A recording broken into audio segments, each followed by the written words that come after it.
Now, I vividly remember seeing the first television appearance of my next guest. It was on Saturday night at the Mill back in February 1978. And I couldn't believe my ears or my eyes. The sounds she made were extraordinary, and she looked extraordinary too. And I mean that in the nicest possible way. She was an original, a rarity in the pop world where so many performers look and sound much the same. There have been imitators since, but there's only one, Kate Bush.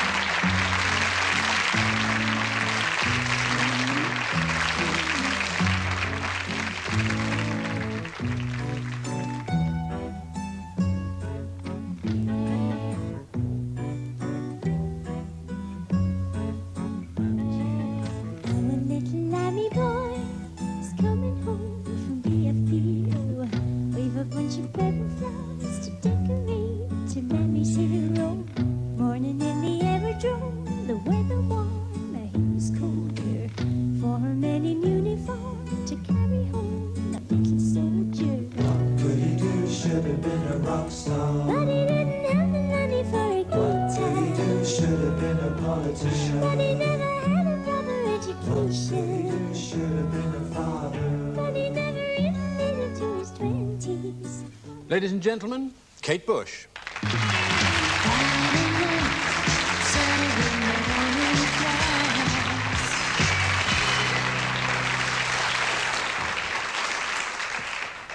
I always find watching you sing, because you do more than listen to you, you watch very much as well when you're performing.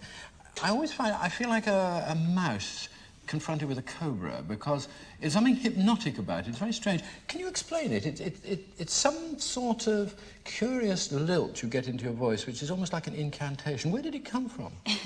Well, it's the obvious one, isn't it? I don't know. It's very strange because I think a lot of influences have been responsible for the way I am. I think that's the same with everyone, really.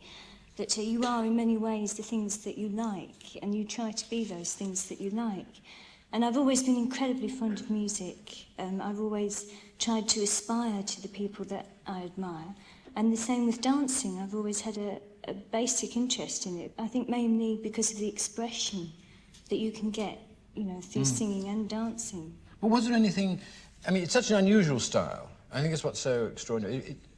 So many pop singers do sound the same, but you sound absolutely different from all the rest. Now, what possible influence... Because you didn't have a very unusual childhood, did you?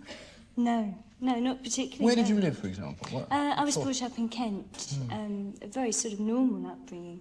I think the music, again, that I was hearing at a very early age influenced me tremendously, because before I was going to school, before I was reading, I was singing along to songs, to traditional music, and in a way I think that got my soul before the education even got near me.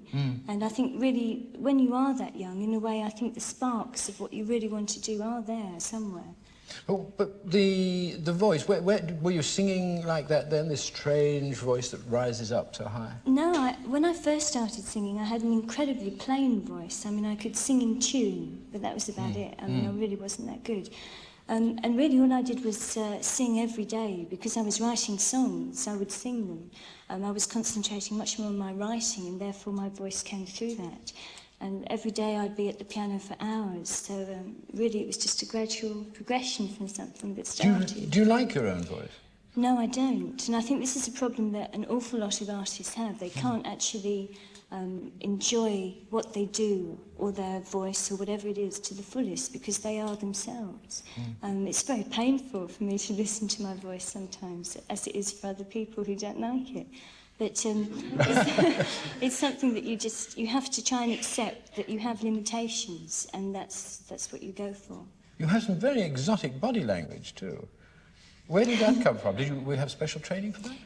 Yes, I did train, but when I left school, I knew that I wanted to do music, but I also knew that there was something missing from the expression, and I was very lucky just to see an ad in a paper. I went to see a show, and it was Lindsay Camp, and really I'd never seen anything like it before. And what he was doing was he was using movement without any sound at all, something I'd never experienced, and he was expressing so much, probably more than most people would express with their mouths, and it suddenly dawned on me that there was a whole new world of expression that I hadn't even realised. You still do a lot of mime? Yes, I try to, yes. You still train at it, do you? It's very hard to get the time, that's the main problem, because I find I'm in the studio or writing most of the time, so fitting everything in is in fact the biggest problem, and it's very frustrating sometimes because there are so many things that you want to do, but because of limitations you just can't fit it all in. Yeah, talking about fitting everything, you've got a reputation of doing absolutely everything for your shows. How many jobs do you do when you go on the road with your show? Well, I think I try to do everything that I think I can handle, and because I'm writing the music and singing and performing, a lot of things come from that, which I don't think would otherwise. For instance, I don't think I'd be able to choreograph if I didn't write the music, because in many ways I know the music so inside out, I know it backwards sometimes, that I already have ideas for steps and choreography that I wouldn't have otherwise. And in many ways, it just goes from the song. The song just takes off, and a video needs to be made, and then a stage show. So it's like the development of the songs in many ways. It seems like a natural procedure. But you're your own producer, I think, aren't you? You produce it all yourself, the whole thing? Yes, I've only just managed to get there, though. I mean, this album is the first one that I'm producing, and it's incredible. I mean, there really is so much you have to do, and it is very hard. Hard work, is it? Yes, especially also, you know, when you're the artist that you're doing the album of. I mean, sometimes I keep thinking, whose album is this, you know? Then I think it's mine, and I think, well, you know, I've got to keep working.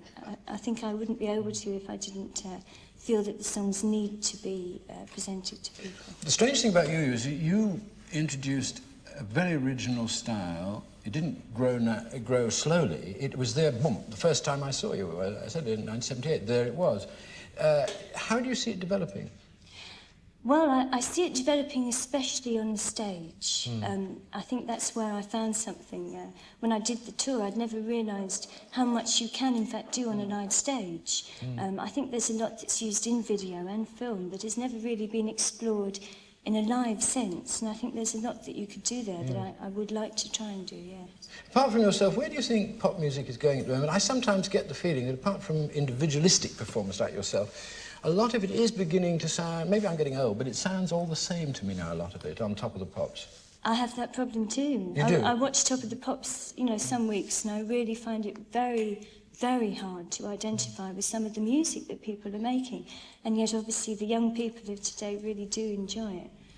Yes, but I think it's so marvellous that we have in this country produced another original performer, one of the most unusual singers I've ever heard, and I certainly, unlike you, I enjoy your voice very much indeed. Thank you. Ladies and gentlemen, Kate Bush. Thank you.